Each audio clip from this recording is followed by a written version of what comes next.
Gyandeep YouTube channel पर आप सबका स्वागत है। आज मैं आप सबके लिए फिर से इस वीडियो में हिंदी साहित्य के महत्वपूर्ण प्रश्न लेकर आई हूँ। सारे क्वेश्चन इंपॉर्टेंट है, सारे क्वेश्चन में डिटेल में समझा के कराऊंगी। साथ ही साथ जो भी इंपॉर्टेंट पॉइंट बनते हैं वो भी पॉइंट मैं कराऊंगी, तो आप वीडियो को लास्ट तक जरूर देखें। वीडियो पसंद आए तो वीडियो को लाइक से सब्सक्राइब करना ना भूले। तो चलिए देखते हैं क्या है क्वेश्चन। क्वेश्चन नंबर 1 है रामचंद्रिका में कुल कितने प्रकाश सर्ग हैं। तो रामचंद्रिका में कुल कितने सर्ग हैं, तो रामचंद्रिका में कुल 39 सर्ग हैं। और रामचंद्रिका जो है किसकी रचना है, रामचंद्रिका केशवदास जी की रचना है। और ये क्या है, प्रबंध काव्य की कोटि में आता है। रामचंद्रिका जो है वो प्रबंध काव्य की कोटि में आता है और इसका रचना समय क्या है, 1601 ईस्वी है। और ये राम काव्य परंपरा के अंतर्गत आता है। रामचंद्रिका जो है किस परंपरा के अंतर्गत आता है, यह ग्रंथ जो है राम काव्य परंपरा के अंतर्गत आता है। तो ये पॉइंट आप लोग नोट करते रहिएगा क्योंकि इंपॉर्टेंट पॉइंट है। हर एक क्वेश्चन पे मैं इंपॉर्टेंट पॉइंट कराती जाऊंगी। क्वेश्चन नंबर 2 है पौरुषेय रामायण के रचनाकार कौन है। पौरुषेय रामायण के रचनाकार कौन है। ऑप्शन है हृदय राम, बी सेनापति, सी नरहरि बारहट और डी प्राणचंद्र चौहान। तो इसका सही आंसर होगा ऑप्शन सी, नरहरि बारहट जो है पौरुषेय रामायण के क्या है, रचनाकार हैं। और पौरुषेय रामायण जो है राम काव्य परंपरा का क्या है, ग्रंथ है। यह किसी महापुरुष का नहीं बल्कि राम को एक सामान्य पुरुष के रूप में मानकर रची गई है। मतलब इस काव्य में, राम काव्य में राम को एक महान पुरुष के रूप में नहीं बल्कि सामान्य पुरुष के रूप में मानकर रचना की गई है। क्वेश्चन नंबर 3 है अवध विलास के रचनाकार कौन है। अवध विलास के रचनाकार है लालदास।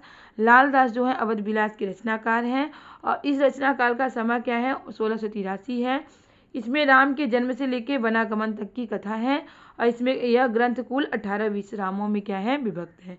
तो ये पॉइंट आप लोग नोट करते रहिएगा। क्वेश्चन नंबर 4 है उत्तर भारत में राम भक्ति के प्रवर्तक का श्रेय किसे जाता है।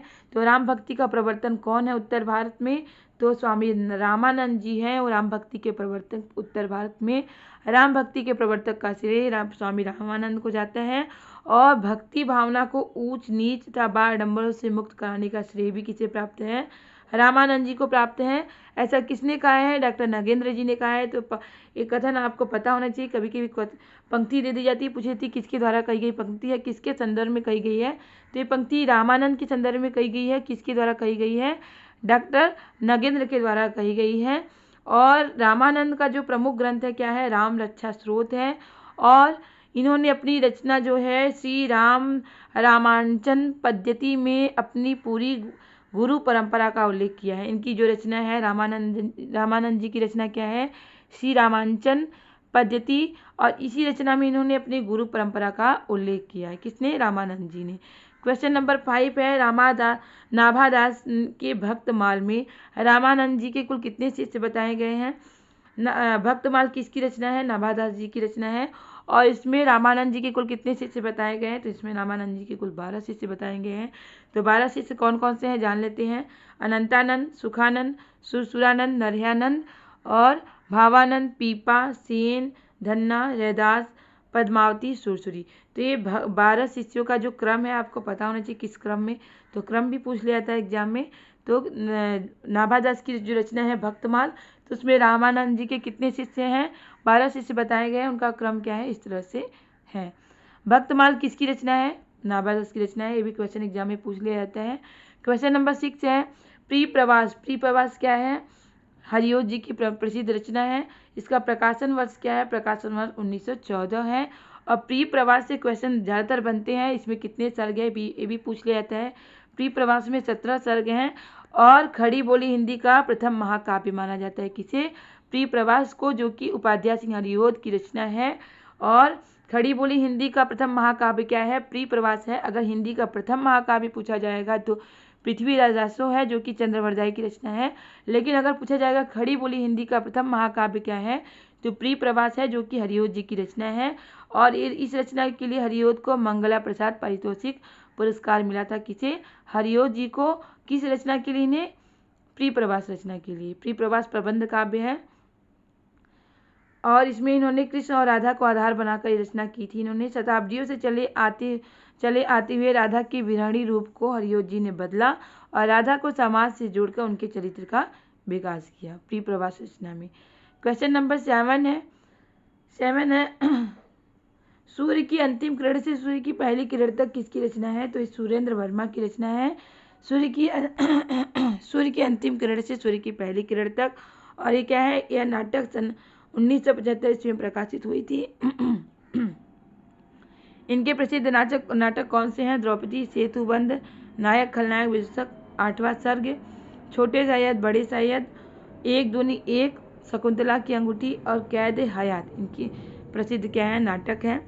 क्वेश्चन नंबर 8 है, दुखम सुखम उपन्यास की लेखिका कौन है? दुखम सुखम जो है उपन्यास विधा की रचना है, तो विधा भी आपको पता होना चाहिए। इसकी लेखिका कौन है? ममता कालिया। सन 2017 में इस उपन्यास पर ममता कालिया को क्या सम्मान दिया गया था? व्यास सम्मान प्रदान किया गया था। किस उपन्यास के लिए? दुखम सुखम उपन्यास के लिए ममता कालिया को व्यास सम्मान से सम्मानित किया गया था। क्वेश्चन नंबर 9 है, रामानुजाचार्य ने किस दर्शन का प्रतिपादन किया था? तो रामानुजाचार्य ने विशिष्टाद्वैतवाद दर्शन का प्रतिपादन किया था। क्वेश्चन नंबर 10 है, प्रबंध चिंतामणि के रचनाकार कौन है? प्रबंध चिंतामणि के रचनाकार है मेरुतुंग प्रबंध चिंतामणि के क्या हैं? रचनाकार हैं। क्वेश्चन नंबर 11 है, अकाल पुरुष गांधी किसने इस जीवनी की रचना की है? अकाल पुरुष गांधी जो है और जीवनी विधा की रचना है, इसके रचनाकार कौन है? जैनेन्द्र। क्वेश्चन नंबर 12 है, केशव कहीं न जाए का कहिए पंक्ति है, किस कवि के द्वारा कही गई पंक्ति है? केशव कहीं न जाए का कहिए, ये पंक्ति तुलसीदास जी की द्वारा कही गई पंक्ति है। तुलसीदास जी भक्ति काल के सगुण काव्यधारा के राम भक्ति शाखा के प्रतिनिधि कवि हैं। इनकी भक्ति दास भाव की भक्ति है, ये भी क्वेश्चन पूछा जाता है। इनके 12 ग्रंथ प्रमाणित माने गए हैं। विनय पत्रिका, रामचरितमानस, कवितावली, दोहावली, वैराग्य संदीपनी, रामलाल हच्छू, ये इनके क्या हैं? रचनाएं हैं। तो इनकी रचनाएं आपको पता होनी चाहिए, इससे भी क्वेश्चन पूछे जाते हैं एग्जाम में। क्वेश्चन नंबर 13 है, लक्ष्मीपुरा किस विधा की रचना है? यहाँ पे देखिए विधा पूछ ली गई है। तो लक्ष्मीपुरा जो है रिपुतार्ज है, और ये किसके द्वारा लक्ष्मीपुरा रिपुतार्ज जो है किसके द्वारा लिखी गई है? शिवदान सिंह चौहान के द्वारा लिखी गई है। और ये लक्ष्मीपुरा जो है हिंदी का प्रथम रिपुतार्ज माना जाता है। हिंदी की पहली रिपुतार्ज रचना कौन सी है? लक्ष्मीपुरा, जो कि शिवदान सिंह चौहान के द्वारा लिखी गई है। क्वेश्चन नंबर 14 है, फणीश्वरनाथ रेणु की कहानी कौन सी है? रसप्रिया, रस आखेटक, रसिक प्रिया, प्रिया नीलकंठी। तो रसप्रिया जो है फणीश्वरनाथ रेणु की कहानी है। फणीश्वरनाथ रेणु जो है आंचलिक उपन्यासकार माने जाते हैं। और मैला आंचल जो है इनकी आंचलिक उपन्यास है, किसकी? फणीश्वरनाथ रेणु की। क्वेश्चन नंबर 16 है, रुद्र संप्रदाय की स्थापना किसने की थी? तो रुद्र संप्रदाय की स्थापना विष्णु स्वामी ने की थी। और रुद्र संप्रदाय पर किस दर्शन का प्रभाव है? शुद्धाद्वैतवाद दर्शन का प्रभाव है। श्री संप्रदाय में विष्णु और लक्ष्मी को आराध्य माना गया है, जबकि रुद्र, ब्रह्म और सनकादि संप्रदाय में कृष्ण को आधार्य माना जाता है। तो क्वेश्चन पूछा जाता है, श्री संप्रदाय में किसको आराध्य माना गया है? विष्णु और लक्ष्मी को। रुद्र, ब्रह्म और सनकादि संप्रदाय में किसको आराध्य माना जाता है? तो कृष्ण जी को। अगला क्वेश्चन है, क्वेश्चन नंबर 16 है, भक्ति आंदोलन भारतीय चिंताधारा का स्वाभाविक विकास है। यह कथन किसका है? भक्ति आंदोलन भारतीय चिंताधारा का स्वाभाविक विकास है। यह कथन किसका है? तो यह कथन आचार्य हजारी प्रसाद द्विवेदी जी का है। इन्होंने कहा था कि भक्ति आंदोलन जो है वो भारतीय चिंताधारा का स्वाभाविक विकास है। क्वेश्चन नंबर 17 है, मीराबाई के गुरु कौन थे? मीराबाई के गुरु कौन थे? रैदास, संत रविदास मीराबाई के क्या है? गुरु है। रविदास यानी रैदास की प्रसिद्ध पंक्ति, प्रभु जी तुम चंदन हम पानी, यह पंक्ति रविदास जी की पंक्ति है। ये भी क्वेश्चन पूछ लिया जाता है एग्जाम में। और वृंदावन में मीराबाई की भेंट चैतन्य मत के विद्वान जी गोस्वामी से हुई, लेकिन इनके गुरु कौन है? रैदास जी हैं इनके गुरु। मीराबाई की मृत्यु कहाँ पे हुई थी? द्वारिका में हुई थी मीराबाई की मृत्यु। और इनकी मृत्यु जो वृंदावन से द्वारिका रणछोड़ मंदिर में गई और वहीं पे द्वारिका में इनकी मृत्यु हो गई। इनका जन्म कब है? 1504 ईस्वी में इनका जन्म हुआ था। मीराबाई कृष्ण की कल्पना पति रूप में करती है, मतलब पति के रूप में इन्होंने अपने कृष्ण की कल्पना किस रूप में की है? पति के रूप में की है। इसलिए इनकी भक्ति में माधुर्य भाव का क्या है? समावेश है। तो मीराबाई की भक्ति किस भाव की है? माधुर्य भाव की इनकी भक्ति है। और सूरदास की अगर भक्ति भाव पूछी जाएगी तो साख्य भाव की है, और तुलसीदास की भक्ति भाव पूछी जाएगी तो दास्य भाव की भक्ति है। तो भक्ति किस भाव की है? तो ये भी पूछा जाता है एग्जाम में। क्वेश्चन नंबर 19 है, रसखान ने किससे दीक्षा ग्रहण की थी? रसखान जी ने तो विठल नाथ जी से इन्होंने दीक्षा ग्रहण की थी। एक कृष्ण भक्ति शाखा के क्या है? कवि हैं रसखान। 252 बैसलों की वार्ता जो कि गोकुल नाथ जी की रचना है, में बल्लभ संप्रदाय के अंतर्गत माना जाता है किसे? रसखान को। और 252 बैसलों की वार्ता भी पूछ ली जाती, किसकी रचना है? गोकुलनाथ जी की रचना है। रसखान के काव्य में श्रृंगार रस की प्रधानता है। क्वेश्चन नंबर 20 है, तुलसीदास ने अपनी रचना रामचरितमानस को सर्वप्रथम किसे सुनाया था? रामचरितमानस जो तुलसीदास जी की प्रसिद्ध रचना है, महाकाव्य है, किसे सुनाया था? तो रसखान जी को सुनाया था सर्वप्रथम इन्होंने। रामचरितमानस किस भाषा में लिखी गई है? अवधी भाषा में लिखी गई है। ये तुलसीदास जी की रचना है। और रामचरितमानस में कितने कांड हैं? ये भी पूछा जाता है। तो रामचरितमानस में 7 कांड हैं। बाल कांड, अयोध्या कांड, किष्किंधा कांड, अरण्य कांड, सुंदर कांड, लंका कांड और उत्तर कांड। तो 7 कांड है रामचरितमानस में। और यह तथ्य है वेड़ी माधव द्वारा रचित मूल गोसाई चरित्र के आधार पर प्रचलित है। भारतेंदु हरिश्चंद्र ने रसखान के बारे में क्या लिखा है? प्रसिद्ध पंक्ति है। भारतेंदु हरिश्चंद्र जी ने रसखान के बारे में कहा है कि इस मुसलमान हरिजन पर कोटिन हिंदू वारिये। रसखान जी जो थे मुसलमान थे, लेकिन इन्होंने कृष्ण की उपासना की है। तो इनके संदर्भ में भारतेंदु हरिश्चंद्र जी ने क्या कहा है कि इस मुसलमान हरिजन पर कोटिन हिंदू वारिये। क्वेश्चन नंबर 21 है, किस संप्रदाय के अंतर्गत यह माना गया है कि कृष्ण का संबंध लोक कल्याण से नहीं बल्कि लोक रंजन से है? तो किस संप्रदाय में ऐसा माना गया है? तो सखी संप्रदाय में माना गया है कि कृष्ण का संबंध लोक कल्याण से नहीं बल्कि लोक रंजन से है।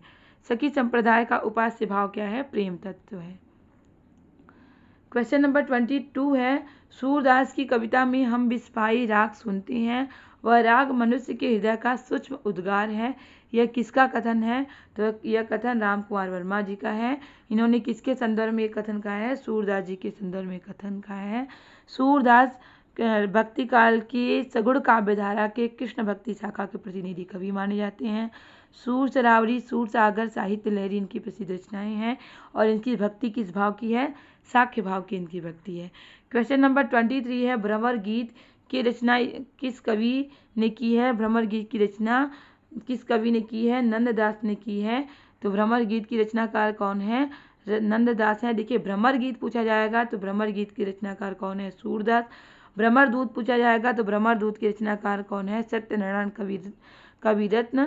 तो भंवर गीत पूछा जाएगा तो भंवर गीत के रचनाकार कौन है? भंवर गीत के रचनाकार है नंददास, जबकि भ्रमर गीत के रचनाकार कौन है? सूरदास जी हैं। क्वेश्चन नंबर 24 है, रामचंद्रिका को फुटकल कवित्वों का संग्रह किसने कहा है? रामचंद्रिका जो कि केशवदास जी की रचना है, तो इनकी रचना को फुटकर कवित्वों का संग्रह किसने कहा है? पीताम्बर दत्त भट्टवाल ने रामचंद्रिका जो कि केशवदास जी की रचना है को फुटकर कवित्वों का संग्रह कहा है। किसने? पीताम्बर दत्त भट्टवाल। छंदों का अजायबघर, रामचंद्रिका को छंदों का अजायबघर किसने कहा है? रामस्वरूप चतुर्वेदी। तो इस तरह से भी क्वेश्चन पूछे जाते हैं, फिर आप लोग नोट कर लीजिएगा। कोर्ट का कवि किसे कहा है? रामचंद्रिका के रचनाकार कौन है? केशवदास। तो केशवदास को कोर्ट का कवि किसने कहा है? डॉक्टर विजय पाल सिंह ने कहा है। और रामचंद्र शुक्ल ने केशवदास जी को कठिन काव्य का प्रेत कहा है। किसे? केशवदास को कठिन काव्य का प्रेत किसने कहा है? आचार्य रामचंद्र शुक्ल जी ने कहा है। क्वेश्चन नंबर 25 है, किस संप्रदाय में राम और एवं सीता का श्रृंगारिक चित्रण किया गया है? तो किस संप्रदाय में राम सीता का श्रृंगारिक चित्रण किया गया है? तो रसिक संप्रदाय में राम और सीता का श्रृंगारिक चित्र किया गया है। रसिक संप्रदाय की स्थापना किसने की थी? अग्रदास जी ने की थी। इस संप्रदाय में अग्रदास को अग्र अली कहा जाता है। नाभादास जी को अग्रदास जी का शिष्य थे। नाभादास जो थे ये किसके शिष्य थे? अग्रदास जी के शिष्य थे। एक लास्ट क्वेश्चन है, क्वेश्चन नंबर 26, जो कि आप लोगों के लिए है। अगर आपको इसका आंसर पता है तो कमेंट बॉक्स में जरूर बताइएगा। इससे समझ में आएगा कि आपकी तैयारी कैसी चल रही है। तो क्वेश्चन नंबर 26 है, क्या है? निम्न में से कौन सा कवि तुलसीदास का समकालीन माना जाता है? तो इसमें कौन से कवि हैं जो कि तुलसीदास जी के समकालीन हैं? नंददास, नाभादास, रहीम, रसखान। तो ये चारों ऑप्शन में से कौन सा ऑप्शन सही है? अगर आपको आंसर पता है तो ज़रूर बताइएगा। उम्मीद है कि आपको वीडियो ज़रूर पसंद आया होगा। वीडियो पसंद आया तो वीडियो को लाइक से सब्सक्राइब करना ना भूलें, क्योंकि आपका लाइक से सब्सक्राइब ही हमें मोटिवेट करता है इस तरह के क्वेश्चन, इस तरह के टॉपिक लाने के लिए, जिससे आपकी अच्छी तैयारी हो सके और आप अपने एग्जाम में सफल हो सके। इसी तरह के क्वेश्चन, इसी तरह के टॉपिक की तैयारी करने के लिए हमारे चैनल से जुड़े रहें। तब तक के लिए मिलते हैं नेक्स्ट क्लास में। बाय।